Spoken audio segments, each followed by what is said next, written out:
Hello guys, welcome back to Vamshi talks. ఇలాంటి interesting cricket updates అన్ని తెలుసుకోవాలంటే ఇప్పుడే ఛానల్ ని సబ్స్క్రైబ్ చేసుకోండి. ఇంకా మనం డైరెక్ట్ గా వీడియోకి వెళ్లే ముందు మీ ముందుకు ఒక ఇంట్రెస్టింగ్ క్వశ్చన్ తో అయితే మీ ముందుకు వచ్చా. రేపు జరుగుతున్న India versus New Zealand first T20 match లో ఇండియా తరఫు నుంచి ఏ బ్యాటర్ హైయెస్ట్ రన్స్ కొడతారో కింద కామెంట్ చేయండి. కరెక్ట్ గా కాంబినేషన్ పేర్లను అయితే నెక్స్ట్ వీడియోలో డిస్ప్లే చేస్తా. This is your question. ఇంకా మనం డైరెక్ట్ గా వీడియోలోకి వెళ్తే ఇంకా ఈ వీడియోలో అయితే ఇండియా వర్సెస్ న్యూజిలాండ్ యొక్క ఫస్ట్ టీ20 ప్రివ్యూ గురించి అయితే మాట్లాడుకుందాం. ఓడిఐ మీద ఎన్నో ఆశలు పెట్టుకుని వచ్చిన Indian team finally New Zealand team అయితే ఇండియన్ టీం ని ఓడించింది. న్యూజిలాండ్ టీం కి ఇది ఒక పెద్ద కళ అని చెప్పాలి. అగ్నెస్ట్ న్యూజిలాండ్ ఇండియా అయితే ప్రతిసారి డామినేషన్ చూసామని చెప్పాలి బయలాటరల్ సిరీస్ లో. బట్ ఫైనల్లీ న్యూజిలాండ్ అయితే ఈ ఓడిఐ సిరీస్ ని గెలుచుకుందని చెప్పాలి. న్యూజిలాండ్ టీం కి అయితే ఇది చాలా బిగ్ అచీవ్మెంట్ అని చెప్పొచ్చు. ఇంకా ఈ విషయం పక్కన పెడితే ఇప్పుడైతే టీ20 వరల్డ్ కప్ రాబోతుంది కాబట్టి ఈ సిరీస్ అయితే ఇండియా టీం కి చాలా ఇంపార్టెంట్ అని చెప్పాలి. ఈ సిరీస్ లోనే టీం ఇండియా యొక్క బెస్ట్ కాంబినేషన్ తెచ్చుకొని బెస్ట్ ఫామ్ లో అయితే రావాల్సింది మన ఇండియన్ టీం ప్లేయర్స్. అందుకోసం ఈ సిరీస్ అయితే చాలా ఇంపార్టెంట్ గా మారిపోయింది ఇండియన్ టీం కి. మరి తిలక్ వర్మ సర్జరీతో మరి వాషింగ్టన్ ఇంజరీతో ఇప్పుడు టీం కాంబినేషన్స్ ఎలా ఉండబోతున్నాయి, ఫస్ట్ టీ20కి ఇండియన్ టీం ఎలా రాబోతుందో క్లారిటీగా ఈ వీడియోలో మాట్లాడదాం. ముందుగా ఈ వీడియోలో మ్యాచ్ డీటెయిల్ విషయానికి వస్తే India versus New Zealand first T20 21 జనవరినే జరగబోతుంది ఎట్ నాగ్పూర్ స్టేడియం. ఇది మ్యాచ్ యొక్క డీటెయిల్స్. ఇంకా ఈ మ్యాచ్ లో పిచ్ ఎలా ఉండబోతుందని చూసుకుంటే మన అందరికీ తెలుసు నాగ్పూర్ పిచ్ ఎప్పుడూ ఒక బ్యాటింగ్ ఫ్లాట్ ట్రాక్ అని చెప్పొచ్చు. అలాగే చాలా చిన్న గ్రౌండ్ అని చెప్పొచ్చు. మరి ఈ గ్రౌండ్ లో చాలా సిక్సెస్ అండ్ ఫోర్స్ చూడబోతున్నాం ఈ మ్యాచెస్ లో. మరి ఇండియన్ టీం దగ్గర best hitters like Abhishek Sharma, Hardik Pandya, Shivam Dube ఇలాంటి ప్లేయర్స్ ఉండడం వల్ల ఈ మ్యాచెస్ అయితే చాలా ఇంట్రెస్టింగ్ గా ఉండబోతున్నాయి.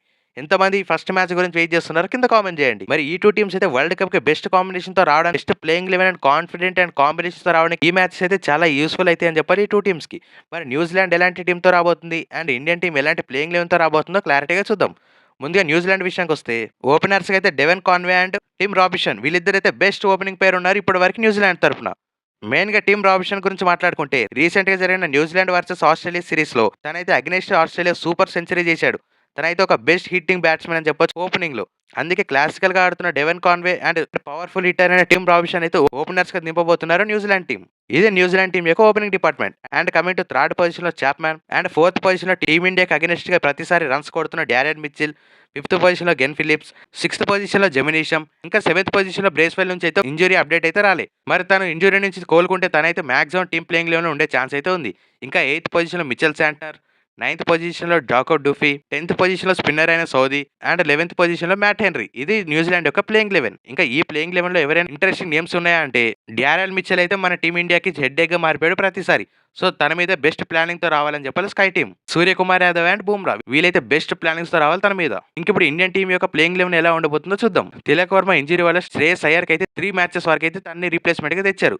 మరి శ్రేయస్ అయ్యర్ ని డైరెక్ట్ గా ప్లేయింగ్ లెవెన్ లో పెడతారా లేదనేది పెద్ద డౌట్ గా మారిపోయింది ఇప్పుడు. మరి ఇండియన్ ఫ్యాన్స్ అందరికైతే ఈ Shreyas Iyer direct playing eleven లో రావాలని ఉంది. మరి ప్రాబబ్లీ తనకి ఛాన్స్ ఇస్తారా? మాక్సిమం తనకైతే 3 మ్యాచెస్ వరకు రీప్లేస్మెంట్ గా తీసుకున్నారు కాబట్టి మరి తనకైతే ఛాన్స్ ఇవ్వరని నేనైతే అనుకుంటున్నా. మరి మీ అభిప్రాయం ఏంటి కింద కామెంట్ చేయండి. మనం డైరెక్ట్ గా ప్లేయింగ్ లెవెన్ చూసుకుంటే ఓపెనర్స్ గా అభిషేక్ శర్మ అండ్ సంజు శాంసన్. ఇంకా టీ20 వరల్డ్ కప్ లో కూడా వీళ్ళిద్దరు ఓపెనింగ్ చేయబోతున్నారు కాబట్టి ఇండియా ఫ్యాన్స్ అయితే చాలా ఇంట్రెస్టెడ్ గా ఉన్నారు వీళ్ళిద్దరు ఓపెనింగ్ పార్ట్నర్షిప్ మీద. వీళ్ళిద్దరు కలిసి ఆడితే మ్యాచెస్ అయితే ఈజీగా గెలవచ్చు. ఈ సిరీస్ మొత్తంలో అభిషేక్ శర్మ ఎన్ని రన్స్ స్కోర్ చేస్తాడని చాలా ఇంట్రెస్టెడ్ గా ఉన్నారు ప్రతి ఒక్కరు. ఇంకా నెంబర్ 3 పొజిషన్ విషయానికి వస్తే ఇక్కడే పెద్ద ప్రాబ్లం ఉంది ఇండియన్ టీం కి. తిలక్ వర్మ లేకపోవడంతో నెంబర్ 3 పొజిషన్ లో ఏ ప్లేయర్ వస్తారని ప్రతి ఒక్కరికి డౌటే. మరి మాక్సిమం నెంబర్ 3లో నాకైతే ఇషన్ కిషన్ పంపిస్తారని అనుకుంటున్నా. ఎందుకంటే శ్రేయస్ అయ్యర్ ని 3 మ్యాచెస్ వరకే తీసుకున్నారు కాబట్టి తను ఒకవేళ బెస్ట్ పర్ఫార్మెన్స్ ఇస్తే అప్పుడు ఇండియన్ టీం తనని డ్రాప్ చేస్తే అప్పుడు ఇండియన్ ఫ్యాన్స్ అందరూ ఇండియన్ టీం మీద ఫైర్ అవుతారు కాబట్టి తనకైతే ఛాన్స్ ఇవ్వరని అనుకుంటున్నా. మరి చూడాలి నెంబర్ 3 పొజిషన్ లో ఇషన్ కిషన్ ఉంటారా లేదంటే శ్రేయస్ అయ్యర్ ఉంటాడు అనుకుంటున్నారా కింద కామెంట్ చేయండి. ఇంకా నెంబర్ 4 పొజిషన్ లో కెప్టెన్ గా Suryakumar Yadav, number 5th position లో కంబ్యాక్ ఇస్తున్న Hardik Pandya, number 6th position లో ఇంకో ఆల్రౌండర్ అయిన శివం డూబే, నెంబర్ 7th పొజిషన్ లో Axar Patel, number 8th position లో Rinku Singh, number 9th position లో వరుణ్ చక్రవర్తి, నెంబర్ 10th పొజిషన్ లో హర్షిత్ రాణా ఆర్ హర్షదీప్ సింగ్ లో మరి ఇద్దరిలో ఒక ప్లేయర్ అయితే తీసుకునే ఛాన్స్ అయితే ఉంది. నెంబర్ 11th లో బూమ్రా అయితే ఫిక్స్. ఇది టోటల్ ఇండియన్ టీం యొక్క ప్లేయింగ్ లెవెన్. ఇంకా ఈ టూ టీమ్స్ యొక్క ప్లేయింగ్ లెవెన్ చూసాక మీకు ఏ టీం స్ట్రాంగ్ అనిపిస్తుందో కింద కామెంట్ చేయండి.